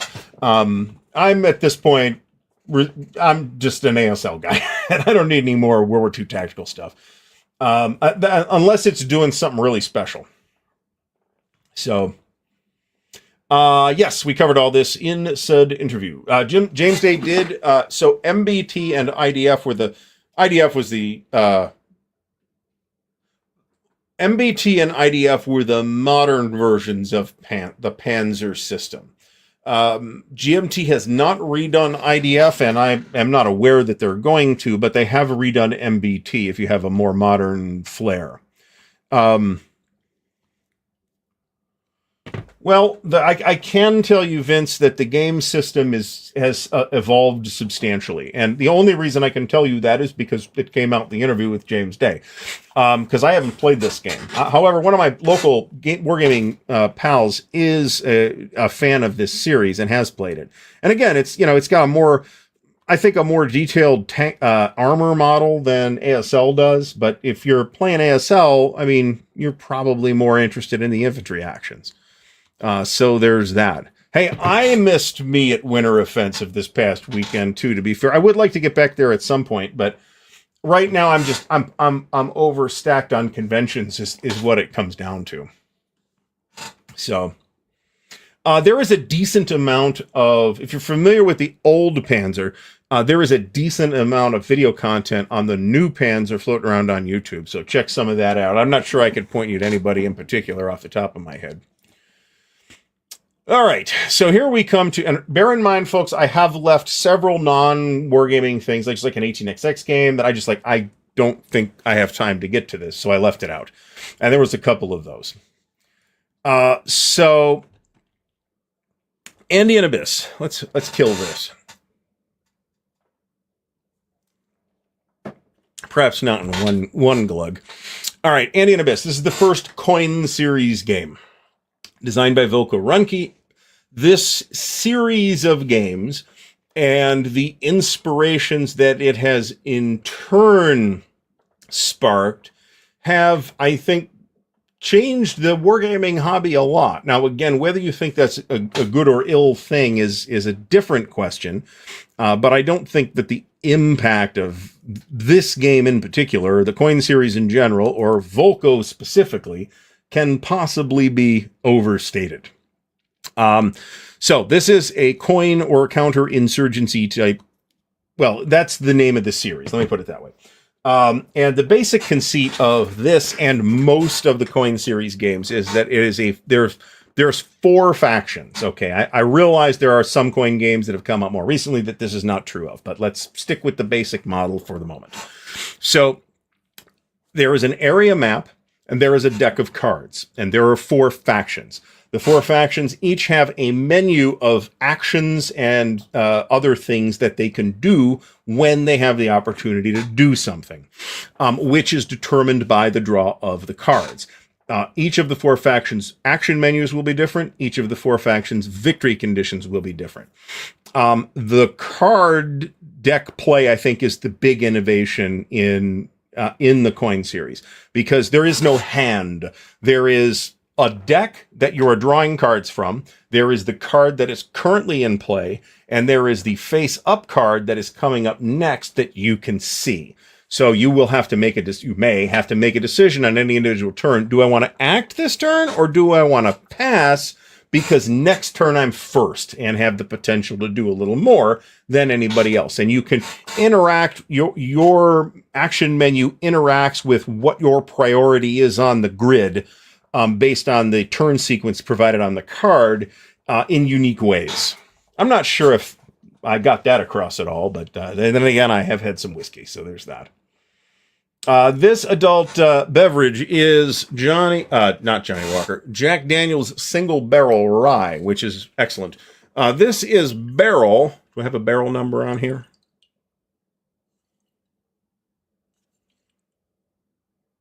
(20-00847) is the barrel number of this product. I was about to say, single barrel my ass if there's not a barrel number on the product, but there is. So we are not even through the German infantry divisions on this. So I don't dislike Johnny Walker, by the way. I wouldn't drink Johnny Walker Red neat.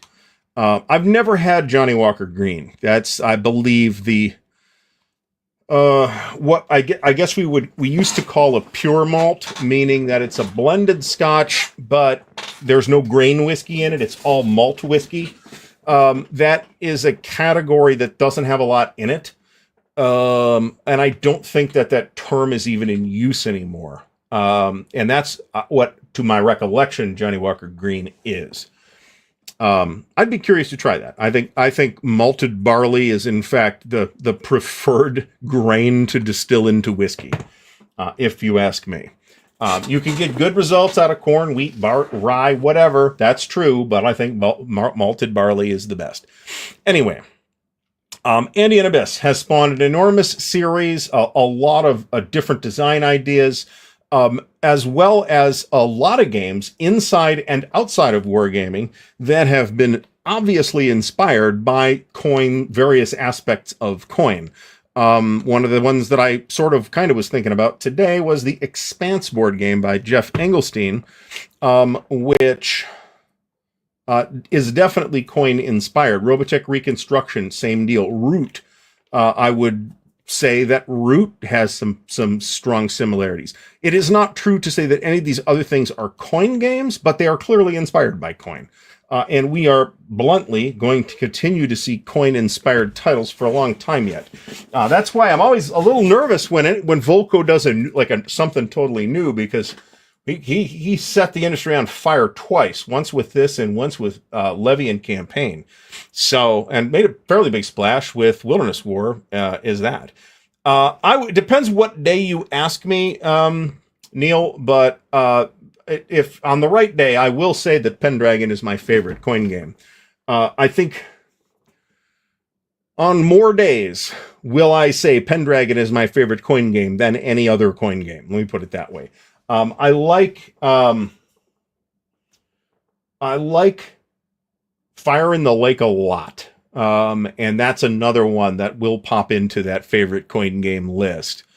There's at least one other one that I'd like to put in that category as well, and I can't think of what it is off the top of my head. I've played a bunch of them, not as many as the players say, and I haven't played them all. Mo from Mo's Game Table. Thanks, Mo, for stopping by. Johnny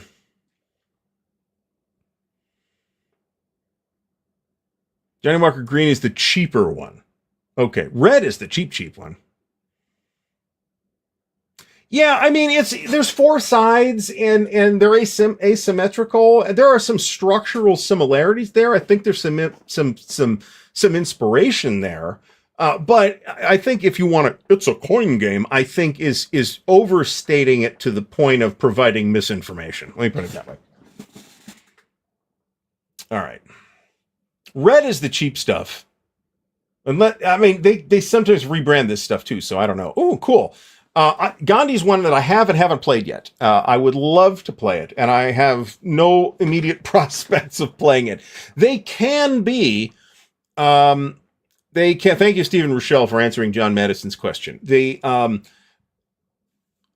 can all be readily soloed. I admit that I don't like the flowchart bots, but Gandhi is the game that introduced like a small mini deck for the solitaire system, and that is actually fairly intriguing, and I kind of like to noodle with that. But normally there's no hidden information really in a coin game, so I see no particular problem in just playing all the sides. When I have done solitaire coin stuff, that is just what I have done. I'll just play all the sides. Justin Guard has high praise for Gandhi as well. And I would really like to try Red Dust Rebellion as well. That is to date the latest one. That just came out in the last few months ago. Yeah, no kidding. People Power, which came out a couple of years ago, as I recall. which is about the struggle in the Philippines. So John C., I'm sure, knows a whole lot about that. In fact, they should have consulted you in the game's design, you would think. Well, I mean, and I think this is Mark Harmon says that Volko, when asked, says that coin games are CDG games, as is Here I Stand, Virgin Queen, etc. So there are a lot of games that I would describe as card-driven games that aren't necessarily using the same mechanisms that Mark laid down in We the People and For the People. Let me put it that way.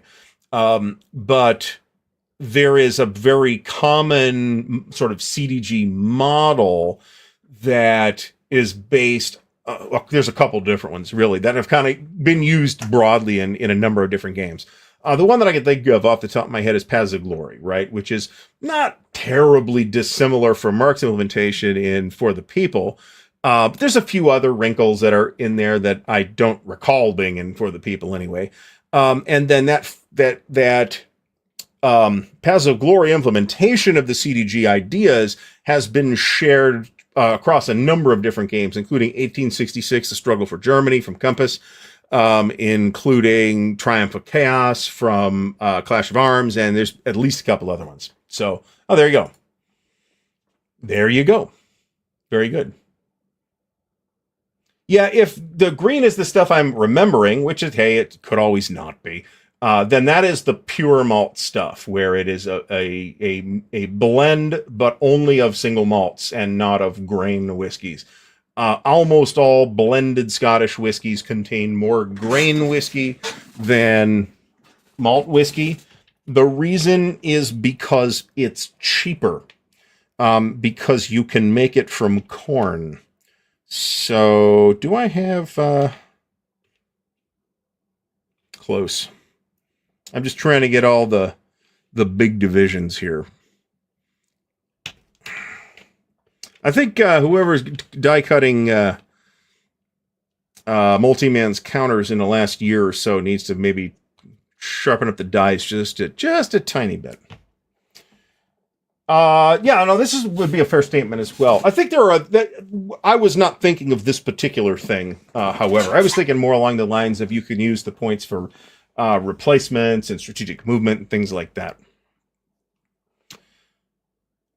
Well, not necessarily just of different ages, but you can have different barrel characteristics too. So you might have Lagavulin is famous for doing this.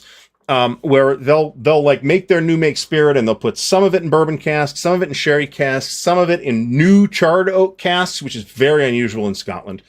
And maybe in a variety of different other wine casks or whatever. And then at the, they let it age and then they blended it all together into what we know as Lagavulin. So it's not necessarily just different ages. They can have different barrel characteristics as well.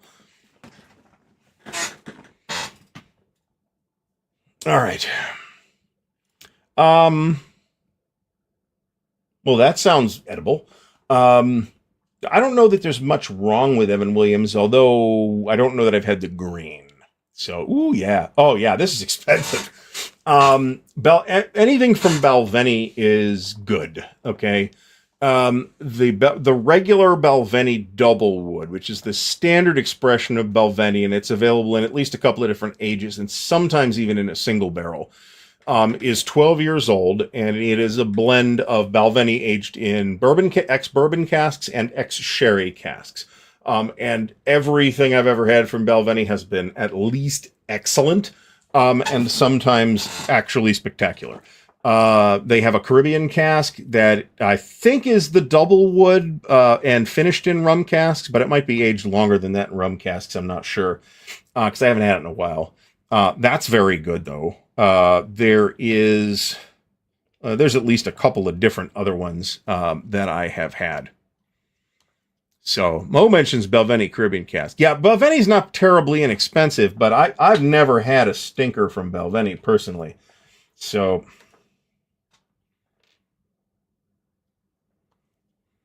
yeah, what single malt means, the Scotch, unless it says single barrel, the Scotch, the whiskey in general, is always blended.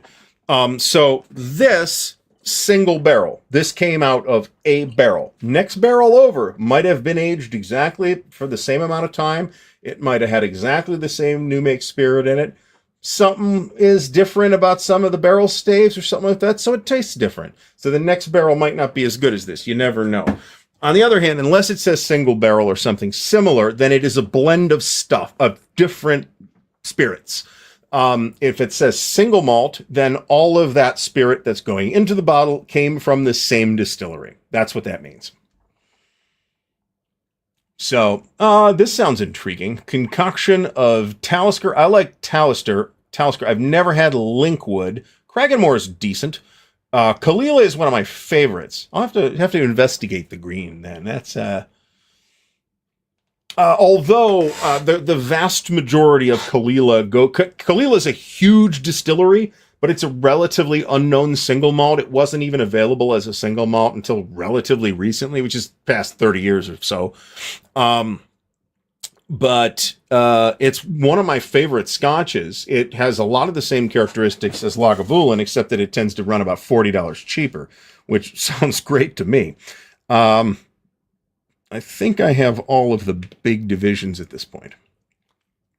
But Talisker is last I heard, and they're always building new distilleries in Scotland because whiskey's real trendy right now. Talisker, at one point at least, was the only distillery on the island of Skye. So, but it has a lot of the same characteristics. I mean, it's got its own character, but each of the different parts of that part of Scotland have like different types of peat, different densities of peat, different vegetation that became the peat. So you get little bits of variation in peat that is used to smoke and dry the malted barley. All right. To me, Isla peat has a distinct character. Skye peat has a distinct character. There is a distillery on the island of Mull, which I can't remember the name of, and I haven't tried it. Not at my consumption level. That's quality before quantity, folks. We're going to get back into, and I think we've said enough about Andean Abyss. Very important game. We need to get. I think Randy's trying to tell us something. We got to get back to the games. I am a big fan of the peated whiskey, personally. So anyway, I don't know if a distillery Euro even exists. All right, Fading Glory. So what this is, we're not going to spend a ton of time on this. Alan Emmerich was involved in this. So what this is I believe 4 of the... let's see here. Yes. So, Victory Point Games had done the Napoleonic 20 series, which is basically you're playing with 20 counters or less and the game's played fairly quickly. And of course, those were done in little folios, I believe, or very small boxes as just small games, as Victory Point Games did a lot of over the years. This is GMT's deluxeification of 4 of those games: Salamanca, Smolensk, Borodino, and Waterloo. Mounted maps and everything. There's 2 whole mounted maps in here. This game system is very simple. This is, this is one entire scenario. Let me put it that way. The full battle will probably be bigger than this, but these are very compact, highly playable games that had a pretty good reputation. I am not sure what happened, why GMT never followed up with further games in this series, because it seemed like this was well received. After Victory Point Games got bought out by Tabletop Tycoon, there had been word that the Napoleonic 20 series was going to end up finding a home at Decision Games, which I would have been delighted to see, but that appears to have fallen through too. And I have no idea why, or insight why. Maybe Decision's still going to do it, and they just haven't heard anything in ages. I don't know. You can generally get this game reasonably inexpensively. 40, 30, 59. Noble Knight's got it for 60. Probably brand new would be my guess. I do see this on sale at conventions relatively frequently. I almost always see a copy of it at Origins, for example, for something like original MSRP. So This is another one of those games where I'm not sure why this didn't seem to really get the amount of buzz that I feel like it otherwise could have. That could just have been timing, though. If you think about, when did like wargaming YouTube start taking off? After that came out. Saints in Armor.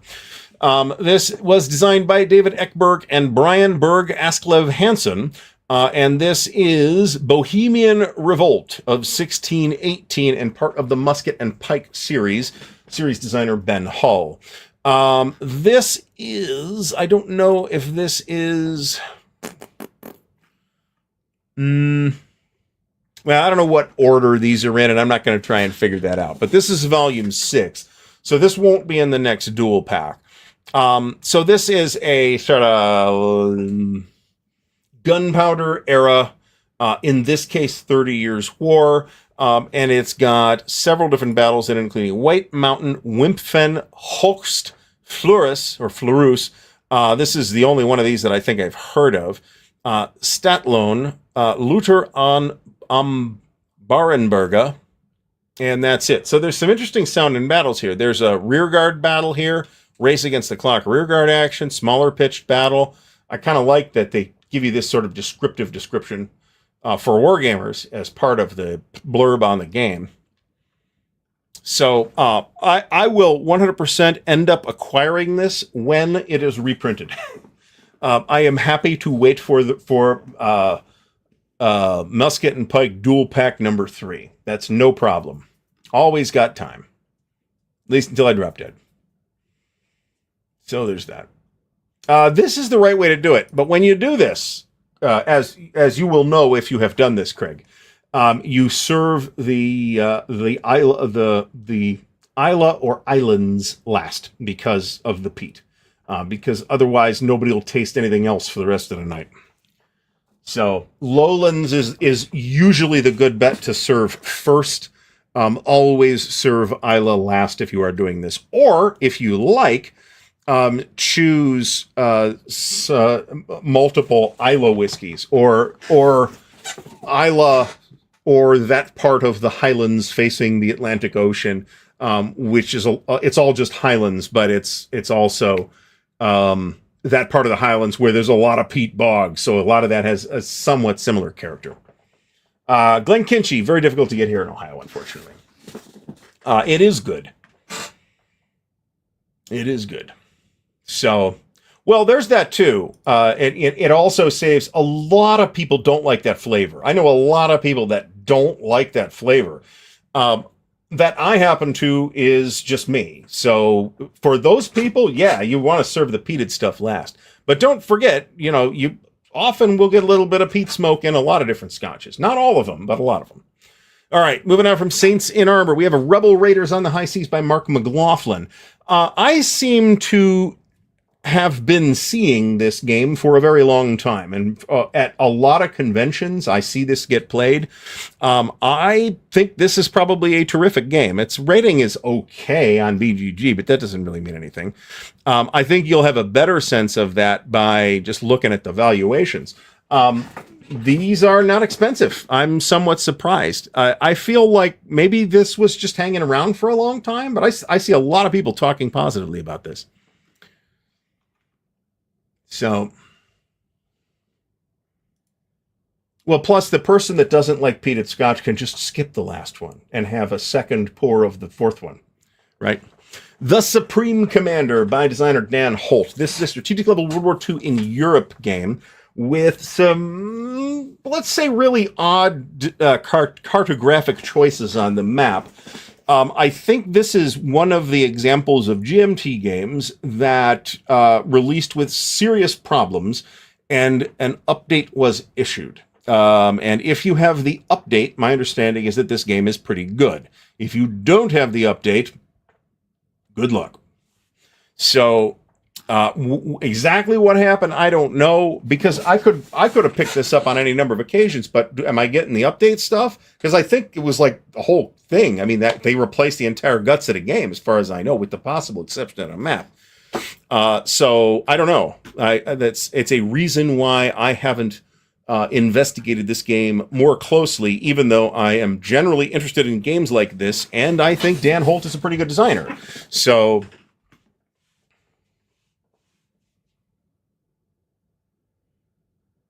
it sort of Scotch. I do feel that there is a sense in which Scotch has saved me from drinking like a dipshit, because it's expensive, and there is no scenario in which I'm going to chug down half a bottle of Scotch in one evening. I will have about this much, and that's it. And I am happy with that. I am enjoying what I am drinking, and I am enjoying not having too much of it too. Right, so. Oh, so similar in scope, almost identical in scope, in fact. We are actually going to talk about unconditional surrender here in a minute, so I will say those things when I say that. I have a generally high, but not completely bright and shiny opinion of unconditional surrender. All right, next up is, we are in 2013 now, by the way. 1914, Offensive à Outrance. This is the first 3 months of World War I on the Western Front, designed by Mike Resch.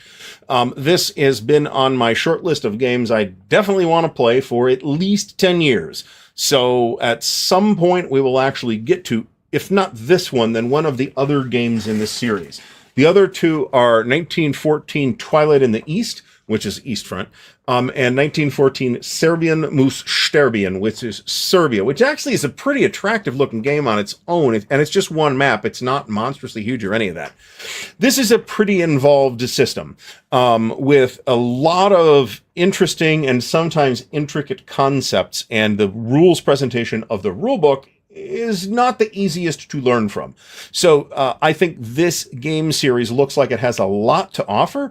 I would love to play it. It will be a bit of work to actually get it figured out. So, but I think it will also happen sooner or later. We almost went with Twilight in the East for Winterfest, actually, until something else with that had more than 3 people involved materialize. We really needed a 4th player for any of the other things we wanted to do. And then we got the 4th and the 5th and the 6th and the 7th players, but then we're playing something different at that point, right? I do have 1914 Knock Paris. I want to see that in play as well. I am generally interested in this topic, that first couple months of World War I on the Western Front. That's when it's interesting, right? And I think at an operational scale is where you are going to best see how interesting that is. So for, that's not only games like this, but also games like France 40 and Blitzkrieg Legend, and a variety of Blitzkrieg Legend is 1940. That's France 40. Okay, so what am I thinking of? 1914 Glory's End would be the actual game I'm thinking of. Maybe I have had too much. That is a Ted Racer game, and it's just one map. This is 3 maps. It's pretty big. It's pretty detailed. It's basically divisional level. So I have also heard, we should have a conversation with a couple of people at Winterfest about this, because a couple of those guys are big fans of this 1914 Mike Resch series. And yes, they're also OCS people. Marcus Randall is one of them, and Curtis Baer is one of them, and I've talked to a bunch of people there that speak highly of this game.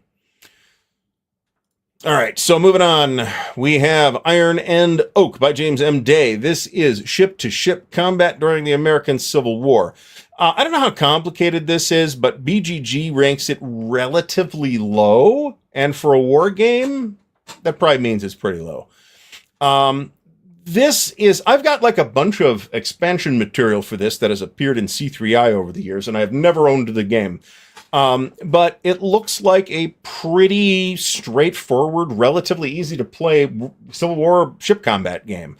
For something like, looks like the map's not mounted. I personally don't care about that, but, and I don't know a lot else about it.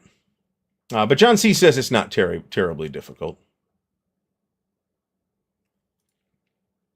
I mean, whatever you'd like to do, Carl, that's fine by me. I'm the wrong person to try and float this idea. I would not mind seeing exactly what it is a different question, but I would not mind seeing OCS try to go to the World War I mean, that was within Dean's original idea for the series, after all. We just never happened to get any of those games. Yes, indeed it does. So, all right, moving on from Iron and Oak, The Dark Valley by Ted Racer. I've played this. It is excellent. This is a chit pull game in which, in addition to some force pull modifications, so one of the cool things about this is East Front, June 1941 to the end, okay? One of the cool things about this game is the way that both German and Soviet doctrine and execution will evolve over the course of the war. And that is handled in this game by a variety of different force pool changes that you make as things go on. But it's also handled, probably more importantly, by the chit pool itself. You'll get a different, like the Soviets especially, you'll get a very different chit pool number of chits in the, not the number, but the different chits that are in the cup will be different in 1944 than they were in 1941. And that's going to make a huge difference on how you operate.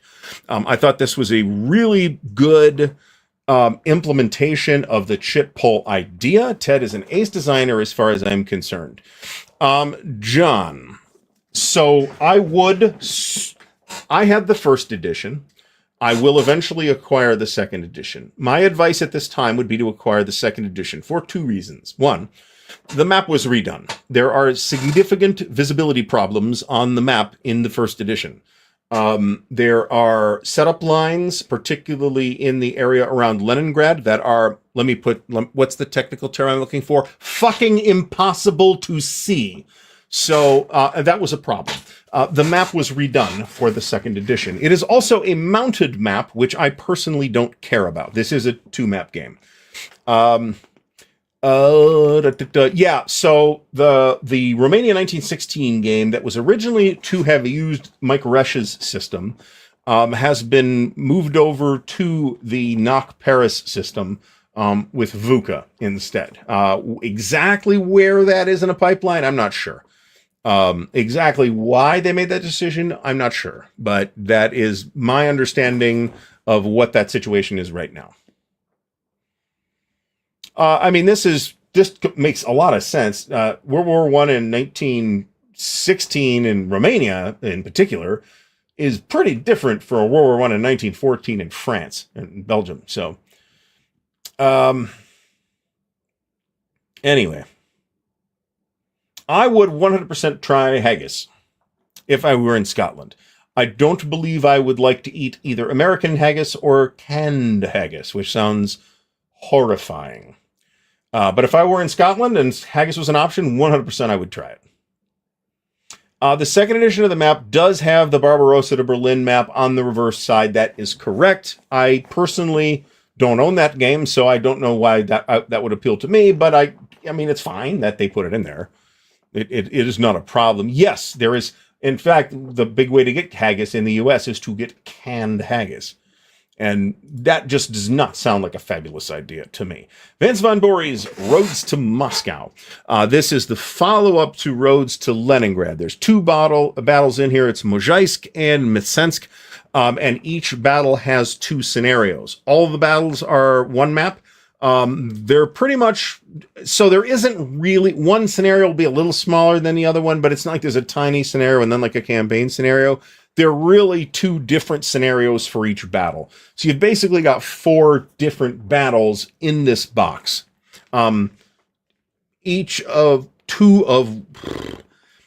map that you get in this box, it's one double-sided map, has 2 battles that take place on that map. I'm not sure why I'm having trouble getting that out. It could. So my opinion on these Vance von Bory's games are really high.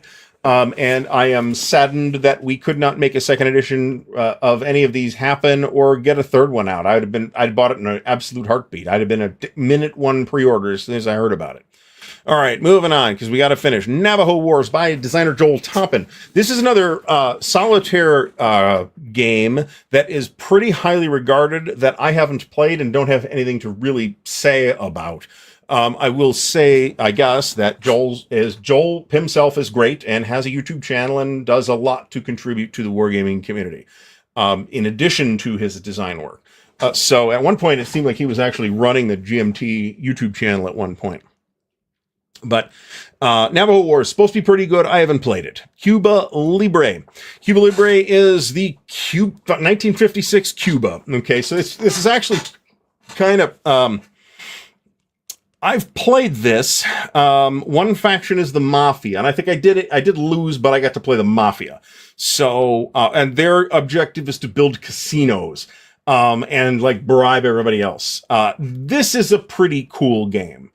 It is one of the less wargamey coin games. Coin games kind of flow. There's like a line between war games and not war games. Okay, and let's assume wherever we're putting that line. There are coin games that kind of orbit all over the place around that line. Some of them are a little more wargamey, some of them are a little less wargamey. Maybe because I was playing the Mafia, this didn't feel very wargamey to me. Something like A Distant Plane, though, does or Pendragon, or Falling Sky, or any of a number of other coin, or Fire in the Lake, all feel wargamier than Cuba Libre. But I did have fun playing Cuba Libre. So, The Hunters. This is, in a way, the game that has kept me on YouTube all this time. It's Gregory Smith design. This is the design that brought a lot of attention to Greg, and I'm glad it did, because it's a good game, and Greg has done a pile of other good games since then. This is German U-Boats, 1939 to 1943. It is a procedural solitaire game. It is excellent.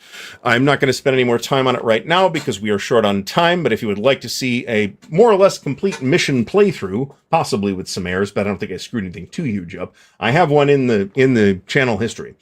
All right, moving on to Newtown. This is game number 8 in the Battles of the American Revolution series by Mark Miklos. And I think this one might have Don Hanley in it as well. This is the Battle of Newtown, of which I know nothing. This will probably eventually appear in another tri-pack. I'm happy to buy the tri-packs. They take up less space on my shelf, and they're good value, and I'll just buy the tri-packs. So, none of the ingredients, although finding sheep's stomach outside of Scotland might be problematic, but otherwise, none of the ingredients of haggis are particularly unique. A lot of times they'll include all kinds of awful, like lungs. Lung meat is difficult to get in the U.S. unless you know exactly where to go. No Retreat, The North African Front by Carl Parody. This is it's a hex encounter game with some really abstract mechanics. This is not one in the series that I had. I believe the technical term is that you beat it into submission. France 40. This was recently re-released by GMT, and in fact is probably the number one thing I'm going to buy when they have a sale. This is basically 2 games in one, Dynamo and Sickle Cut, and I believe that the new version has rules to kind of play one after the other. Ooh, nice. I will have to change that. I'm trying to produce less lung meat per day. Thank you, Stigler. I'm about on days, give or take 2 days, I'm about on day 60, tobacco free, by the way. And the last game we will do tonight is A Distant Plane, 2013. I've played this. I actually have some old video on this too. This was my introduction to coin. And it is not the best introduction to coin. It's got extra moving pieces that not all coin games have. This has enough of them to potentially make it a little more difficult to learn. But the difference in complexity between simple coin and complicated coin is like 1 point. So it's not really that much. So this is about the war in Afghanistan. It is a fascinating study of this topic. This is a collaboration between Volko and Brian Train, both of whom know what they're doing. And in this space in particular. This is a marvelous game, and I have played it probably half a dozen times, which is a lot for me. So, A Distant Plane, and this is, I don't know, game 4 or so in the coin series, maybe game 3. This was my introduction, and probably was one of the first GMT things I picked up when I got back into wargaming. All right, we have approximately 1 minute, so I'm going to wrap this up, folks. All right, for those who have not yet seen it, I am going to throw the Rodger MacGowan GoFundMe in the chat so folks can check that out. Read the whole story. Rodger and his family have been have lost everything basically because they lived in the Pacific Palisades, and it's gone thanks to the fires that happened down there. So they need a hand, and the wargaming community has come through thus far. So I am happy to report. So check that out. I threw a link in the chat for anybody who missed it at the top of the show. So we will have the last Thursday Chit Show this Thursday. Our guests will be joining us from Columbia Games. And then we will move the Chit Show to Sunday. I'll do a short about this. But that Sunday between on February 2nd, we're not going to do a live show that week because I'm not going to do it that soon after the last live show. So I will instead make public the Chit Show special that we did for the Armchair Dragoons digital convention a couple of weeks ago instead. So there will be a Chit Show that Sunday. It just won't be a live Chit Show. I may set it up as a premiere. I don't know. Yeah, and I agree with Mark. So not everybody can do a lot, but sharing is helping too. So I get it. And it is, GoFundMe does make it easy to do. And they don't take any money. You actually have to tip them to give GoFundMe money. They don't take a cut from although they might take a cut from the people that doing the fundraiser. I don't know. When we had one, my wife handled that. So in any case, do check it out. Share it around in any places where wargamers abide on the internet. If I get it done, the unboxing of the Forgotten Battles will appear this Thursday, and already done is the unboxing / Kickstarter preview of Columbia Games' 50th anniversary edition of Quebec 1759. That is live on Kickstarter now. If I'd have thought to have a link ready to go, I could have done that, but there will be a video on it next Thursday. And Kickstarter will still be rolling for another couple of days. Or just go to Kickstarter and look up Columbia Games. That's their current Kickstarter. It's a preview. It's very nice. All right, folks, we are out of time. I want to once again thank everybody for stopping by. I'd like to give a big shout out to the patrons of Ardwulf's Lair, as well as to the official sponsor of the show, our good friends at Noble Knight Games. So thanks, everybody, for tuning in. We will see you all Thursday, and if not Thursday, next Monday night.